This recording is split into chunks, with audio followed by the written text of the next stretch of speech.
मैं कम इन सर? आइए आइए आइए। Good afternoon sir. नमस्कार नमस्कार, बैठिए Thank you, बैठिए बैठिए।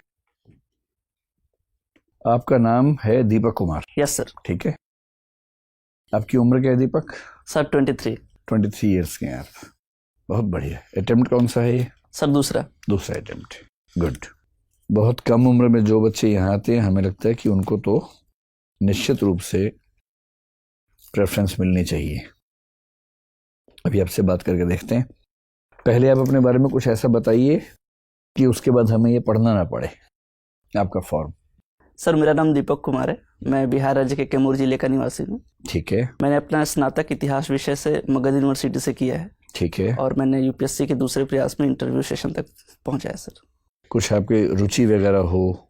सर मुझे क्रिकेट खेलना, भोजपुरी लोक संगीत सुनना और भारतीय व्यंजनों को कुकिंग करना सर पसंद है। अच्छा, तो दीपक, आपका नाम दीपक है और विषय इतिहास है, तो मुझे दीपक का इतिहास बताइए पहले।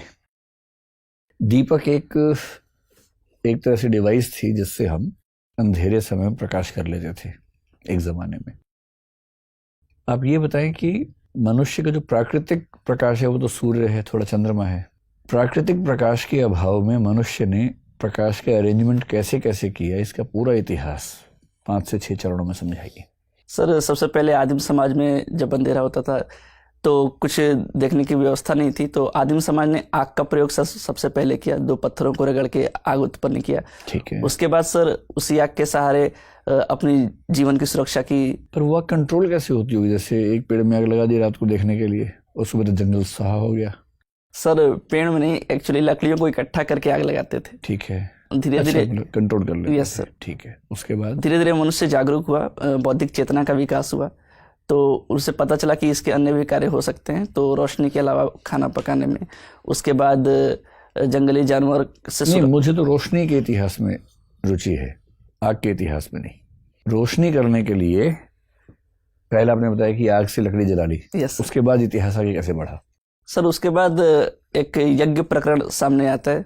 दिन के समय जो वैदिक समाज था, या उसके पहले जो हड़प्पाई काल थे, तो जब नवपाषाण काल में आग की खोजी, उसके बाद हड़प्पाई समाज में हम चरण में प्रवेश किए।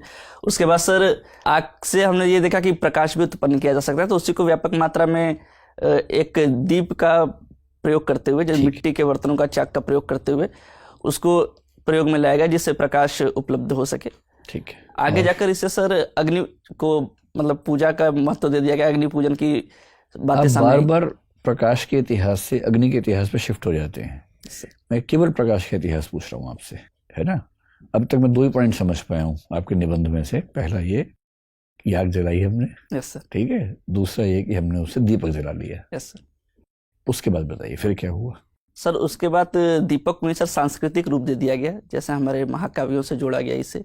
रामायण में आप फिर नहीं समझ रहे मेरी बात। आप जिस परीक्षा के लिए आ रहे हैं, जिस पद के लिए आ रहे हैं, उस पद की अपेक्षा ये भी होती है कि आपसे जो पूछा जाए आप केवल वही जवाब दें। ठीक है। मैंने आपसे सिर्फ इतना पूछा है कि अंधेरे के समय प्रकाश की जरूरत से निपटने के लिए मनुष्य ने इतिहास में क्या क्या उद्यम किए। अभी तक आपने बताया कि उसने पहले पत्थर से आग जलाई। Yes sir. और दूसरा आग से दीपक जला लिया। Yes sir. उसके बाद क्या बताइए? सर उसके बाद यही प्रक्रिया निरंतर बढ़ती चली गई सर। बस LED का लैंप आ गया, बल्ब आ गए। पहले बल्ब का आविष्कार एडिसन ने किया। Yes sir. ये सब कुछ भी नहीं हुआ। सर मशालें बनी, वो सब नहीं हुआ इसमें। सर मुझे लगा आपने केवल दिए के उपलक्ष्य में पूछा है। नहीं, मैंने तो कहा कि मनुष्य के सभ्यता का इतिहास पूछा, प्रकाश का इतिहास पूछा। अच्छा चलिए, कोई बात नहीं। अब आप ये बताएं कि आप गोंड जनजाति से आते हैं, है ना? गोंड जनजाति का मुख्य इलाका तो मैंने सुना कि मध्य प्रदेश है, थोड़ा सा इलाका बिहार भी है। गोटुल क्या होता है? सर गोटुल एक मुख्यतः आवास होता है सर गोंड जनजाति में, जहाँ पे एक अविवाहित जोड़े को सर रखा जाता है। क्यों रखा जाता है? ताकि एक समझ विकसित कर सके और अपने जीवन साथी का चयन कर सके। मतलब एक ही जोड़े को रखते हैं या कई बच्चे वहां पर रहते हैं? एक कमरे में एक जोड़े को रखते हैं सर, ऐसे कई कमरे होते हैं। क्या ये कह सकते हैं कि वो को लिविंग का एक ट्रेडिशनल फॉर्मेट है, जो हमारे देश की ट्राइब्स में को लिविंग से बड़ी चीजें, जिसको आप डेटिंग से भी आगे बढ़ा के कोर्टशिप कह सकते हैं, वो व्यवस्था है? जी सर, एक दूसरे को समझने के लिए ऐसी व्यवस्था जनजातियों में की गई है। नहीं, वो केवल समझने का मसला है या उसमें फिजिकल रिलेशंस भी शामिल हैं? सर जहाँ तक मेरी जानकारी है समझने का ही मामला है सर। अच्छा, मुझे ये बताइए कि ट्राइबल्स को सभ्य समाज से क्या सीखना चाहिए, ये तो दुनिया जानती है। सभ्य समाज को ट्राइबल से क्या सीखना चाहिए, ऐसे 5 बातें बताइए। सर सबसे पहले तो सर प्रकृति पूजा सीखनी चाहिए, जो वनस्पतियों की पूजा करते हैं। दूसरी सर अपनी संस्कृति की जो विविधता है उसके बारे में सीखना चाहिए।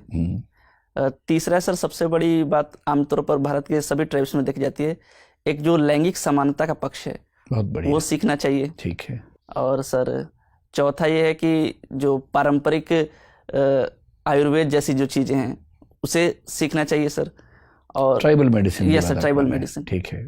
और सर पांचवा ये सीखना चाहिए कि हम कितने भी आधुनिक क्यों न हो जाए, अपनी जो जमीन और संस्कृति है उससे हमेशा जुड़े रहना चाहिए। बहुत बढ़िया सर। दीपक, आप तो एक युवा प्रशासनिक अधिकारी बनने जा रहे हैं, अपने आसपास घटित चीज़ों को आप देख रहे हैं। अगर आपने हाल में देखा हो तो सरकार ने कई बहुत जो सख्त फैसले हैं उन्हें बहुत ही सहज तरीके से, अचानक तरीके से ले लिया। 370 आपके सामने है ही। हमने देखा कि कैसे राज्य नए बनाए गए। कल्पना कीजिए कि एक राज्य पुनर्गठन आयोग बनाया जाता है और आप उसके अध्यक्ष हैं। सब कुछ आपने तय करना है, आपको मालूम ही है, इसके लिए कुछ चीज़ें पूछने पाछने की जरूरत तो अब बची नहीं है। संसद में एक दिन करेंगे, अगले दिन नए राज्य बन जाएंगे, ठीक है। 10 राज्यों में पूरे देश को बांटना है। आपके अनुसार ये 10 राज्य अब क्या होंगे? अभी आप जानते हैं कि पहले भाषा के आधार पर बनाए गए, फिर संस्कृति के आधार पर बनाए गए, अलग अलग विकास के आधार पर बनाए गए। अब इतने ज़्यादा हो गए हैं, उसकी कोई औचित्य नहीं है क्योंकि कम्युनिकेशन बढ़ गया है। अब उतने दूर दूर की परेशानी नहीं है। 10 राज्यों में बनाना है। बताइए ये राज्य क्या होंगे? सर वर्तमान समय को देखते हुए तो राज्य का एक जो संकुचन है वो किया नहीं जाना चाहिए, अगर लेकिन फिर भी मुझे मौका मिलता है, अगर मुझे ऐसी शक्तियाँ मिलती हैं कि मुझे एक सभी पूरा नक्शा दोबारा से रीड्रॉ करना है, बताइए क्या कर रहे हैं?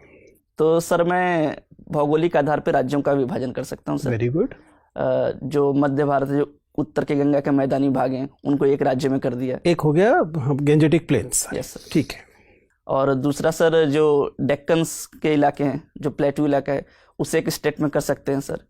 थर्ड सर पठारी राज्य हो गया। हाँ सर। थर्ड सर जो हिमालयी राज्य हैं उन्हें एक तरफ कर दिया जा सकता है, और जो नॉर्थ ईस्ट के राज्य हैं, जो छोटी पहाड़ियाँ हैं, उन्हें सर एक राज्य में पिरो दिया जा सकता है। ठीक है।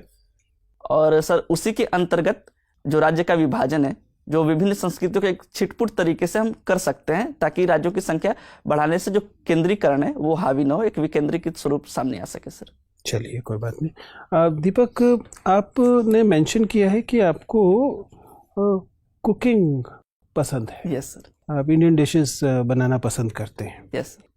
थोड़ी देर के लिए कल्पना कीजिए कि आपका आज तक का जो जीवन है वो एक डिश है।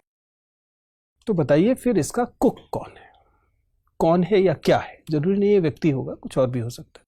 अगर अब तक का आपका जीवन एक व्यंजन है तो उसका पकाने वाला, उसका वो कौन है, कुक कौन? सर निश्चित रूप से मेरे माता पिता हैं सर। चलिए, आपका अब तक का जीवन जो है वो एक डिश है, माता पिता उसके कुक हैं, तो फिर उसके स्पाइसेस, उसके मसाले क्या हैं? सर उनके द्वारा जो दिए गए नैतिक मूल्य हैं वो हैं सर। अच्छा, इसी क्रम को आगे जारी रखते हुए बताइए फिर इस डिश का क्रिटिक, फूड क्रिटिक कौन है? कौन इस व्यंजन का स्वाद लेके बताने वाला है कि इसमें क्या क्या कमी है? सर सोसाइटी, मेरे मित्र और आप जैसे सर सम्मानित बोर्ड। अगर इसी को और आगे जारी रखें तो फिर इस पूरे व्यंजन का स्वाद क्या है? सर जहाँ तक अभी तक मेरे जैसे व्यंजन का स्वाद जिसने भी मेरे माता पिता या मित्रों ने लिया है, अभी तक ऐसा ही बताया है कि आमूलचूल परिवर्तन के बाद या संभवतः ठीक ठाक ही है सर। दीपक, मुझे आप ये यकीन दिलाइए कि आप इस नौकरी के लिए अभी बहुत इमेच्योर नहीं है, अपरिपक्व नहीं है। अगर मान लीजिए आपकी आयु की वजह से किसी, आप बिल्कुल ही लीगली आप एकदम योग्य हैं, आप परीक्षा दे सकते हैं, लेकिन एक गंभीर एडमिनिस्ट्रेटर बनने के लिए आप में पर्याप्त गुण हैं। इस बात के लिए आप मुझे अगर कन्विंस करना चाहें तो मुझे क्या बताएंगे?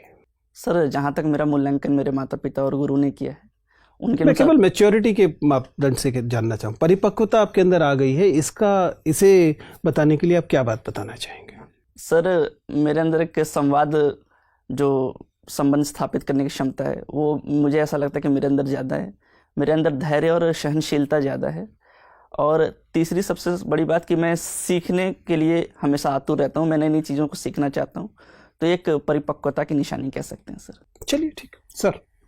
दीपक, सर। आप गोंड जनजाति से बिलोंग करते हैं। सर। गोंड जनजाति की कुछ विशेषताओं को बताइएगा।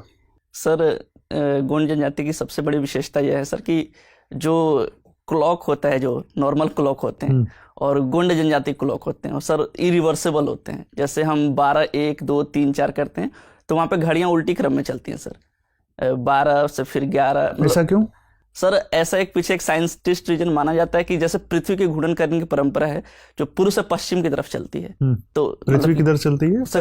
क्लॉकवाइज जो चलती है, जो मतलब कि पृथ्वी क्लॉकवाइज चलती है सर, सॉरी एंटी क्लॉकवाइज चलती है सर। मुझे इसके बारे में अभी पूर्णतः जानकारी नहीं, लेकिन पृथ्वी के घूर्णन की दिशा में उस क्लॉक को डिजाइन किया गया है सर। अच्छा, ये बात है।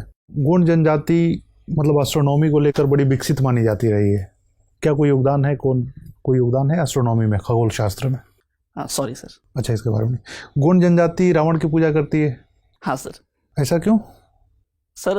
मुख्यतः ये मंदसौर के इलाके के जो गोंड जनजाति है वहाँ पे सर रावण की पूजा की जाती है। ऐसा माना जाता है कि जो मंदोदरी थी वो वहाँ की मतलब कि कन्या थी जिनका विवाह रावण के साथ हुआ था, तो इस वजह से रावण की पूजा की जाती है। रावण के कुछ नैतिक मूल्यों के बारे में बताएंगे जिसको जीवन में अपनाना चाहिए? सर, रावण ने भले ही एक स्त्री का हरण किया लेकिन बिना उसकी अनुमति के उसे छुआ तक नहीं। ये उसका नैतिक मूल्य का सबसे बड़ा उदाहरण है सर। मतलब अपहरण कर लो, छुओ मत? नहीं, एक उसको अगर उसका वश चलता तो वो अपहरण करके कुछ बलपूर्वक कार्य भी कर सकता था, लेकिन उसने अपने संयम को दिखाया। तो इतना ही नैतिक था तो उसको पूछकर ही ले जाना चाहिए था कि चलना चाहती हो कि नहीं? जी सर, जरूर ऐसा करना चाहिए था। कुछ और? दूसरा सर, जो एक उसे ज्ञानी माना जाता है, एक वो भी सर कहा जा सकता है अच्छा। सर इस में। ठीक है, ये गोंड भाषा जो होती है ये किस परिवार की है? मतलब ह्यूमनाइड के बारे में सर, शायद ऑस्ट्रोलाइड है सर। ऑस्ट्रोलाइड है, द्रविडियन है, आर्यन है, किस परिवार की भाषा है? सर एस्ट्रोलाइड है शायद। ऑस्ट्रोलाइड है। अभी सर से आप बता रहे थे कि अपनी परंपरा संस्कृति को संरक्षित रखना चाहिए। दोनों में कोई अंतर होता है या ऐसा ही है? संस्कृति और परंपरा में कोई अंतर है? सर, जो संस्कृति होती है परंपराओं का ही एक अग्रिम रूप बोल सकते हैं उसे, जो लंबे समय तक चली आती है, उसे ही संस्कृति का नाम दे दिया जा सकता है। उदाहरण? परंपरा और संस्कृति को अलग अलग करने वाले कुछ उदाहरण बता सकते हैं? Sorry sir. अच्छा, केवल सैद्धांतिक रूप से ये। आप बिहार के जिस जिले से हैं ये उत्तर प्रदेश के किस जिले से लगता है? सर चंदौली से सर। चंदौली से लगता है। इसको अलग कैसे किया जाता है? वहाँ पे एक नदी है कर्मनाशा, कर्मनाशा तो नदी वहीं विभाजन करती है। कहाँ से निकलती है? सर कैमूर पहाड़ी से सर। कर्मनाशा नदी की कुछ मान्यताएं हैं जो उसको अपवित्र माना जाता है, ऐसा कुछ है, सुना है आपने? Yes, क्या है वो? सर, उसे ऐसा माना जाता है कि जब उसका फ्लो हो रहा था तो उसके रास्ते में जो भी गांव थे, जो भी बस्तियां थी, उसे उजाड़ते हुए उसने अपना मार्ग बनाया है, तो उससे अपवित्र माना जाता है सर। तो चलिए, ये तो एक मतलब मान्यता हो गई जो वैज्ञानिक होगी नहीं। वैज्ञानिकता क्या है? इस नदी के फायदे क्या हैं? सर, ये नदी जंगलों से बहते हुए आती है, तो एक जो प्रजाति संरक्षण का कार्य है वो इस नदी में आसानी पूर्वक किया जा सकता है। कौन सी प्रजाति रहती है विशेष रूप से कर्मनाशा में? मगरमच्छ सर। तो मगरमच्छ केवल कर्मनाशा में ही रहते हैं? सर मतलब उस इलाके में कर्मनाशा में रहते हैं सर। कर्मनाशा में। और सर ये नदी छिछली है सर, ऊपर से छिछली है बट अंदर से गहरी है, तो जो नौकायन है, जो मैदानी इलाकों में नौकायन है, वो सर आसानी से हो जाता है। भभुआ को क्या फायदा है कर्मनाशा से? सर सिंचाई क्षेत्र में सर। ये कहाँ जाके मिल जाती है, किस नदी से मिलती है जाके? सर बक्सर के समीप गंगा नदी से सर। अच्छा, ठीक है। गोंड पेंटिंग के बारे में क्या राय है आपकी, क्या जानते हैं आप? सर ऐसा कोई प्रमाणिक पेंटिंग तो मिला नहीं है, तो इसके बारे में ज़्यादा जानकारी नहीं है सर। ठीक है दीपक। दीपक, मुझे ये बताइए कि फाइनेंशियल एक्शन टास्क फोर्स के कितने मेंबर हैं और इसका मुख्य कार्य क्या है? सर मेंबर के बारे में जानकारी नहीं है, लेकिन मुख्य कार्य यह है कि जो राष्ट्र आतंकवादी गतिविधियों में वित्त पोषण करते हैं उन पे सर अंकुश लगाने का कार्य है। अच्छा, इसमें 2 तरीके की लिस्ट हैं, ग्रे लिस्ट और ब्लैक लिस्ट। तो किन देशों को ग्रे लिस्ट में डाला जाए और किन को ब्लैक लिस्ट में? क्या कारण है, उसका क्राइटेरिया क्या है? सर मुझे अभी रिकॉल नहीं हो पा रहा, लेकिन मैं अनुमान कर सकता हूँ सर। बताइए। सर ग्रे लिस्ट इस वजह से डाला जाता है कि उन पे एक आतंकी वित्त पोषण का शक या संदेह हो, और ब्लैक लिस्ट इस वजह से डाला जाता है ताकि इसकी पुष्टि हो सके कि सच में वो आतंकी वित्त पोषण में शामिल है सर। ठीक है, आप मुझे ये बताइए कि वेस्ट एशिया में या मिडिल ईस्ट जिसको कहा जाता है, उसमें कहाँ कॉन्फ्लिक्ट चल रहा है? सर मुख्यतः सऊदी अरब और ईरान में सर। ये कॉन्फ्लिक्ट क्या ये सऊदी अरब या ईरान के जोग्राफिकल एरिया में चल रहा है या और कहीं चल रहा है? सर और कहीं सीरिया में भी चल रहा है सर कॉन्फ्लिक्ट। उसके बाद सर जो यमन में है हुती विद्रोह हुआ था, वहाँ भी सर कॉन्फ्लिक्ट चल रहा है। यमन विद्रोह में कौन से 2 देश शामिल हैं? सर शायद सऊदी अरब और यमन सर, शायद, मुझे पूर्णतः जानकारी नहीं है। अच्छा, प्रॉक्सी वॉर से क्या समझते हैं? सर प्रॉक्सी वार का मतलब अघोषित युद्ध होता है सर, जो जो 2 देश या 2 राष्ट्र बिना घोषणा के युद्ध करते हैं। इसका कोई उदाहरण दे सकते हैं जहाँ ये हो रहा हो? सर देशों का उदाहरण अभी याद नहीं है सर। ठीक है, आप मुझे ये बताइए कि इजराइल और पैलेस्टाइन मामले में भारत का क्या स्टैंड है, foreign policy stand? Sir Bharat हमेशा से द्विराष्ट्र का समर्थक रहा है और इजराइल और फिलिस्तीन दोनों अलग अलग राष्ट्र होने चाहिए सर। ठीक है, मुझे ये बताइए कि अभी पीवीटीजीज जो हैं, भारत में कितने ट्राइब्स को पीवीटीजीज का दर्जा दिया गया है? सर 75। और इसका क्या क्राइटेरिया है? सर सबसे बड़ा क्राइटेरिया है कि वो एक आदिम जनजाति हैं, घुमंतू हैं, खाना बदोश हैं। उसके बाद सर इनकी जो जनांकी है वो लगातार कम होते जा रही है। क्या गोंड को भी ये दर्जा प्राप्त है? नहीं सर। अच्छा, किस स्टेट में सबसे ज़्यादा पीवीटीजीज है? सर मैं अनुमान लगा सकता हूँ बताइए। शायद सर झारखंड में सर, शायद। ये पढ़ लीजिएगा, ठीक है। मुझे ये बताइए कि कोर्ट ऑफ रिकॉर्ड्स क्या होते हैं? सॉरी सर, अभिलेख न्यायालय। अभिलेख न्यायालय सर, न्याय उच्चतम न्यायालय या उच्च न्यायालय के किसी भी जो फैसले होते हैं उनको सर उससे निचली अदालत एक मतलब अभिलेख के रूप में प्रस्तुत करती है कि उच्चतम न्यायालय या किसी न्यायालय ने ऐसा फैसला दिया सर। ठीक है, आपको क्रिकेट खेलना पसंद है? जी सर। मुझे ये बताइए कि बैटिंग क्या क्रिकेट में लीगलाइज कर देने से ये जो मैच फिक्सिंग वाली हम समस्या देखते हैं इस पे अंकुश लगेगा या और बढ़ जाएगी? सर जहाँ तक मेरा मत है, मेरा व्यक्तिगत मत यह है कि जहाँ तक आपराधिक उद्दीपन से जुड़ाव ना हो तो क्रिकेट में सर बैटिंग को लीगलाइज कर देना चाहिए। इससे आपको नहीं लगता कि मतलब और ज़्यादा ये मैच फिक्सिंग वाले केसेस बढ़ जाएंगे? सर अगर बैटिंग को हम लीगलाइज करते हैं तो आपका भी ये कहना सही है, लेकिन ये भी तो हो सकता है सर कि अगर उसे लीगलाइज कर दें तो वैध तरीके से लोग ज़्यादा बैटिंग करें तो वो फिक्सिंग की घटना कम भी हो सकती है सर। अच्छा, इंडियन विमेन क्रिकेट टीम की कैप्टन कौन है? सर वर्तमान समय में हरमनप्रीत कौर सर। अच्छा, और विमेन क्रिकेट टीम अभी हाल में कौन से जगह खेल रही है? सर T20 वर्ल्ड कप खेल रही है और न्यूजीलैंड में या ऑस्ट्रेलिया में शायद कॉन्फ्लिक्ट है सर। ठीक है, ये सेना कंट्रीज किनको कहते हैं? क्रिकेट के संदर्भ में है सेना, SENA। Sorry sir. दीपक, आप अभी ग्रे लिस्ट की बात कर रहे थे, मुझे बताइए कि अभी हाल ही में स्वच्छ भारत मिशन में एक चीज़ हम एक टर्म यूज़ कर रहे हैं, ग्रे वाटर का यूज़। ग्रे वाटर क्या होता है? सॉरी सर, इसके बारे में जानकारी नहीं है। अच्छा, European green deal. Sorry sir. अच्छा, ग्रेट ग्रीन वॉल राजस्थान के। सर मैं अनुमान लगा सकता हूँ। लगाइए। सर ये शायद शिक्षा से संबंधित है सर, शायद। नहीं, आप पढ़िएगा। Green box subsidy. Sorry sir. Amber box subsidy. Sir ये जो भारत की जो 3 सब्सिडियां हैं उसके अंतर्गत आती है सर। भारत की 3 सब्सिडियाँ सर WTO के अंतर्गत जो मान्यता प्राप्त है सर उसके अंतर्गत आती है। क्या होता है एम्बर बॉक्स सब्सिडी? इसके बारे में जानकारी नहीं है सर, अभी रिकॉल नहीं कर पा रहा हूँ। अच्छा, मुझे ये बताइए कि कार्बन क्रेडिट क्या होता है?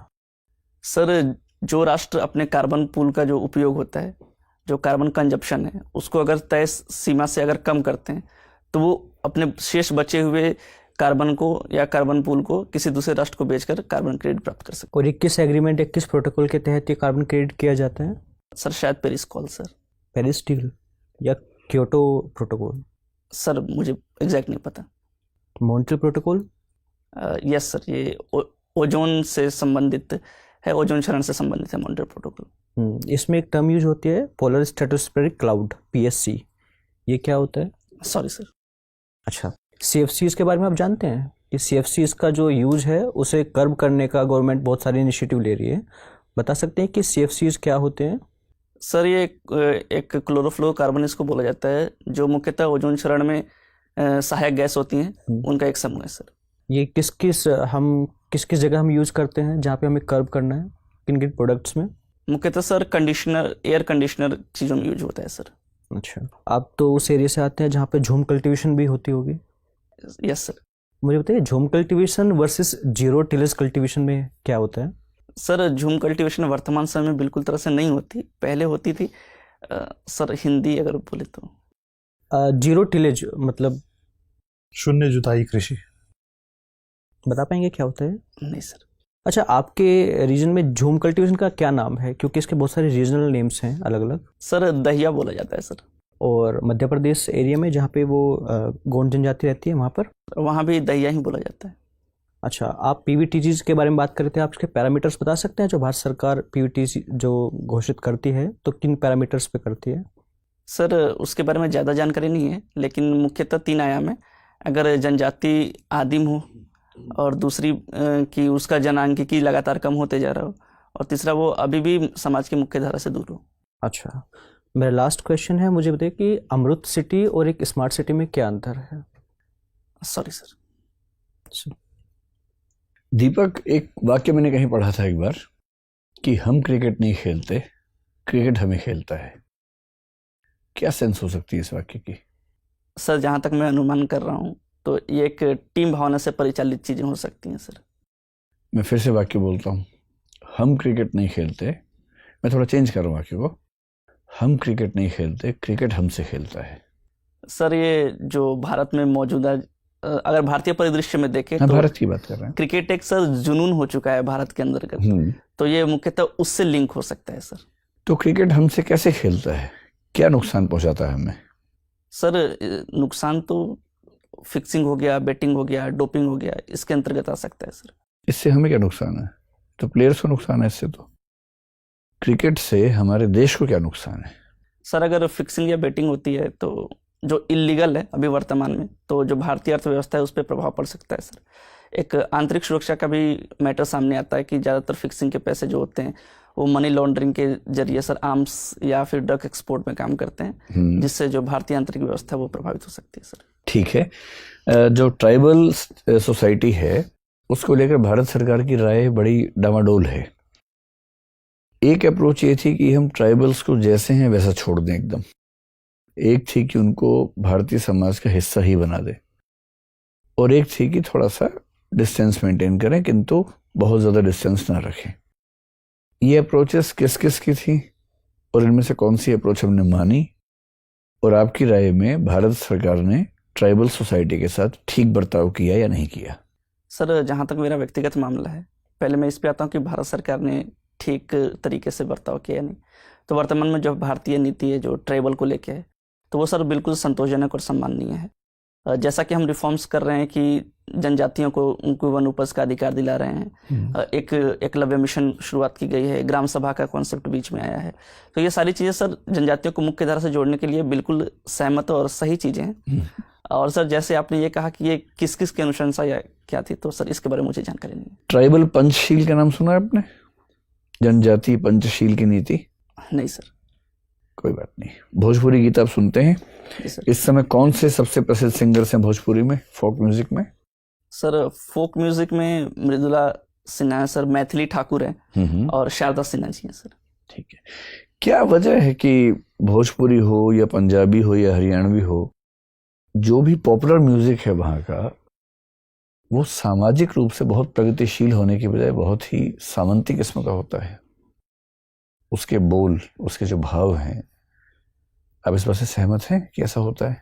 सर इस बात से तो मैं ये सहमत नहीं कि सामंती रूप से होता है सर, वो जो समाज की जो मुख्य चीजें हैं उसी को दर्शाता है सर। हाँ, लेकिन अगर समाज खुद सामंती चीजों में रुचि ले रहा हो तो फोक म्यूजिक भी उसमें रुचि लेगा, ये तो होगा ही सर। जहाँ तक और बिहार, भोजपुरी संगीत पर तो ये आरोप सबसे ज्यादा गहरा आरोप है। सर जहाँ तक भोजपुरी की बात है, जो बिहार में जो भोजपुरी अभी जो वर्तमान संगीत है, मैं लोक संगीत की बात नहीं कर रहा, जो वर्तमान संगीत है, तो इसे सर राज्य का प्रश्रय नहीं मिला। इसके विपरीत जो राजस्थान का लोक संगीत है उसको सर राज्य की सहायता मिली, तो वो लोक संगीत नित्य प्रतिदिन आसमान की ऊंचाइयों को छू रहा है। लेकिन जो बिहार का लोक संगीत है मुख्यतः वहाँ सर जो राज्य का प्रश्रय नहीं मिला, जिससे वो और नीचे जाता चला गया, और भूमंडलीकरण के दौर पर जो सर वहाँ की जो लोकल जो जागरूक लोग थे जो लोक संगीत को बढ़ावा देते हैं, वो अलग जगह माइग्रेट कर गए, जिसके कारण लोक संगीत का उतना व्यवहार अब प्रचलन नहीं रहा। ठीक है दीपक, आपका इंटरव्यू बस पूरा होने वाला है, बस एक आखिरी प्रश्न है, आपको एक अच्छा सा जोक सुनाना है। मुझे सर? जी। अच्छा, आपकी अपेक्षा थी हम आपको चुटकुले सुने? नहीं सर, ऐसा कुछ नहीं सर।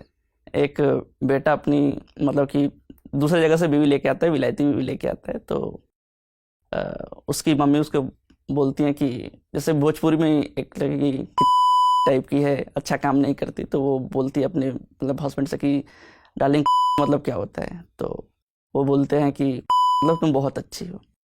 तो उसके बाद फिर वो बोलती है कि ये बहुत अच्छे से काम नहीं कर रही, परिवार का सम्मान नहीं कर रही, अच्छे से कपड़े नहीं पहन रही। तो फिर वो पूछती है कि डार्लिंग का मतलब क्या होता है, तो वो बोलता है कि इसका मतलब तुम सबसे सुंदर हो या तुम्हारा जो व्यवहार है वो सबसे सही है। तो फिर बहू ने सास के बारे में इन शब्दों का इस्तेमाल हाँ किया सर, होगा, बिल्कुल सर।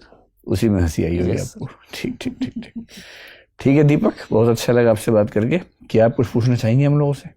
नहीं सर। ठीक है, आप जा सकते हैं। Thank you sir.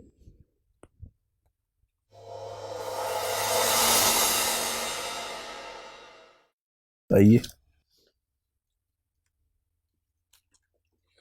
कैसा लगा आपको इंटरव्यू देके? सर एवरेज रहा सर। एवरेज रहा? यस। अब जैसे एवरेज रहा, ये खुशी की बात तो है नहीं, दुख की बात है, लेकिन आप इस पर मुस्कुरा रहे हैं, क्यों मुस्कुरा रहे हैं इस पर आप? सर अच्छा लग रहा है सर ऐसे इंटरव्यू देखे, बट रिजल्ट शायद एवरेज रहा। आपको क्या किसी ने सलाह दी है कि मुस्कुराना है बहुत ज्यादा इंटरव्यू में? नहीं सर, ये प्रकृति है सर मेरी। थोड़ा सा नियंत्रण कीजिए। देखो, आपकी एंट्री बहुत अच्छी है, आपकी ड्रेस बहुत ही शानदार है, बहुत सुंदर आप दिख रहे हैं, कहीं कोई समस्या नहीं है। हो सके तो सॉक्स चेंज कर लीजिएगा, ब्लैक पहन लीजिएगा। देखो दीपक, आप ना जिन प्रश्नों के उत्तर आपको आते हैं, फैक्चुअल वाले प्रश्न, उसमें तो आप बहुत बढ़िया जवाब देते हैं।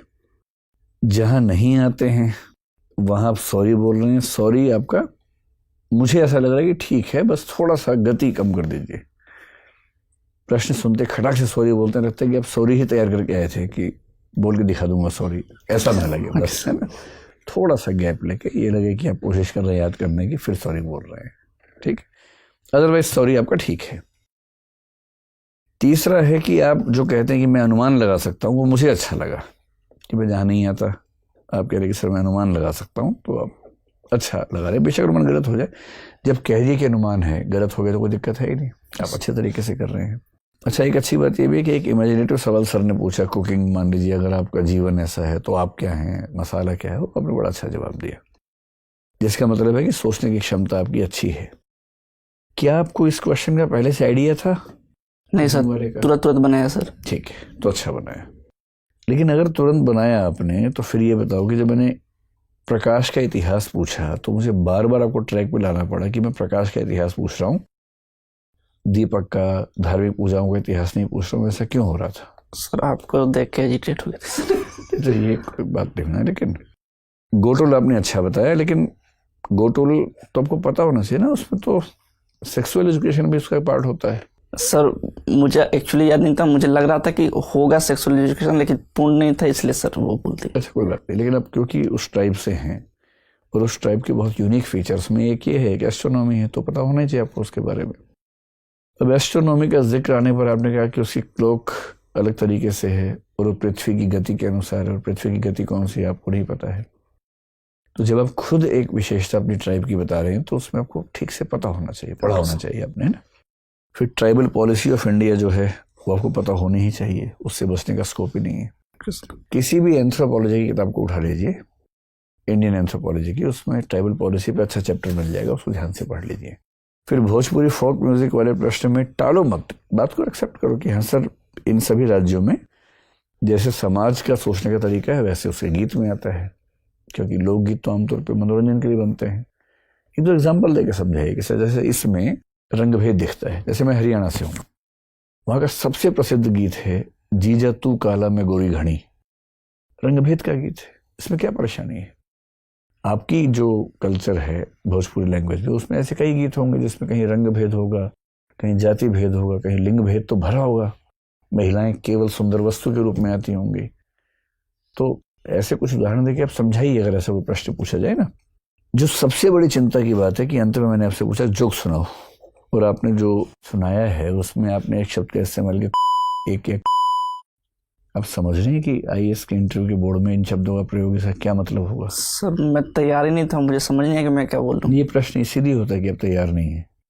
अगर ये भी सिलेबस में लिख के देंगे कि जोक याद करके आओ, तो फिर क्या पूछने को रह जाएगा? ये जो इंस्टेंट रिएक्शंस होती हैं उससे पता लगता है कि दरअसल उस व्यक्ति का सोचने का तरीका क्या है। तो इससे अच्छा था बोलते सर मैं भी याद नहीं कर पा रहा हूँ। ये तो मैंने बीच में रोक दिया, वरना आप अभी 2-3 और मुहावरे बीच में लेके आते है ना। मुझे ही लगा कि मैं गरिमा का ध्यान रखूं पूरे बोर्ड की। तो भाई ऐसे शब्दों का इस्तेमाल मतलब करना तो बाहर भी नहीं चाहिए, लेकिन बोर्ड में तो नहीं करना है। ठीक है। और पूरे इंटरव्यू का सार ये है, मुस्कुराओ कम। अब जैसे एकदम ठीक हो, जितना मुस्कुराना चाहिए वहां मुस्कुराओ जहां मुस्कुराने की बात हो, वरना क्या होता है कि चुभता है। क्योंकि आपसे सीरियस सवाल पूछ रहे हैं और आप सुनते हुए मुस्कुरा रहे हैं, तो ऐसा लगता है कि आप इस भाव से देख रहे हैं कि हाँ पूछ रहे क्या पूछेगा, बहुत देखे तेरे जैसे मैंने, ये भाव आता है मन में। तो वहां मुस्कुराहट चुभती है, उससे बचिए। बाकी अच्छी बात है कि आपकी एज कम है, कॉन्फिडेंस आप में ज़बरदस्त है, दिखते स्मार्ट हो ही। मेरा अनुमान है कि आपकी रेंज तो है बहुत शानदार। मुस्कुराओगे कम, डरोगे नहीं, इमेजिनेटिव किस्म के प्रश्नों पर अच्छा जवाब ज़रूर दोगे, भाषा ठीक रखोगे तो प्रॉपर आईएएस से नीचे कुछ नहीं मिलेगा। आपके और आपके आईएएस बनने के बीच में एक ही व्यक्ति है बस, वो आप ही हैं। ठीक है, डरो मत। ये जोक यहाँ सुन लिया अच्छा हुआ ना, कल को वहां सुनते इसका पूरा पर्पस यही है ना कि यहाँ वो गलतियां पकड़ में आ जाए जो वहां नहीं होनी चाहिए। तो मेन काम मुस्कुराहट कम रखनी है, ऐसी भाषा का इस्तेमाल नहीं करना है। जो पूछें टू द पॉइंट वही बताइए, घूमी मत दाएं बाएं। और नॉलेज आपकी ठीक है, बस ट्राइबल एस्पेक्ट में थोड़ा सा पढ़ लीजिए, बाकी सब ठीक है एकदम। ठीक है, all the best. Thank you sir. IAS बन के ही लौटना। Okay sir.